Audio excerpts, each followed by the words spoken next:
Hello students, তোমাদের সকলকে স্বাগত জানিয়ে আজকের ভিডিও শুরু করছি। আজকের ভিডিওর বিষয় WBBAC English class 6 lesson 7 story the magic fish bone. এখানে কি দেওয়া হয়েছে না, answer the following questions. Number 1-এ বলা হয়েছে who is the author of the piece the magic fish বোন।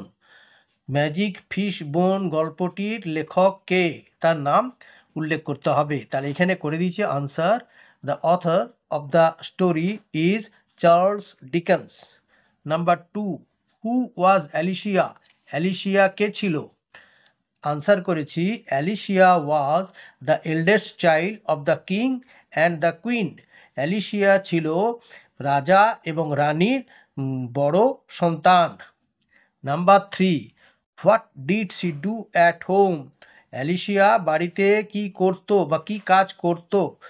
আনসার হলো Alicia looked after the other children of the royal couple.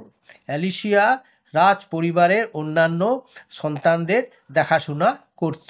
Number 4-এ how many children did the royal couple have. সেই রাজ পরিবারের কয়জন সন্তান সন্ততি ছিল? আনসার হলো the royal couple had several children. সেই রাজ পরিবারের ছিল কয়েকটি সন্ততি। নাম্বার 5-এ what work did the king do. রাজা কি করতেন, কি কাজ করতেন? আনসার হলো the king was in his private profession under the government. রাজা তার ব্যক্তিগত পেশায় ছিলেন সরকারের অধীন। আচ্ছা, এখানে state whether the following statements are true or false.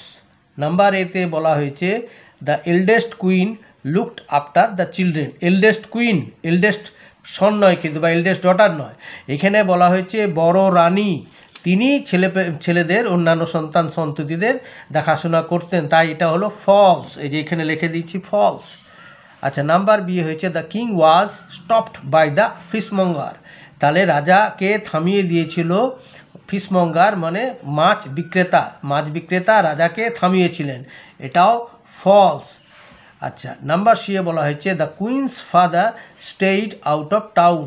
রানীর বাবা শহরের বাইরে থাকতেন, তাহলে এটা হচ্ছে ট্রু। আর নাম্বার ডি-এরটা বলা হয়েছে the king had only one child. রাজার ছিল কেবল একটি সন্তান বা সন্ততি, এটা ফলস, ঠিক আছে। আচ্ছা।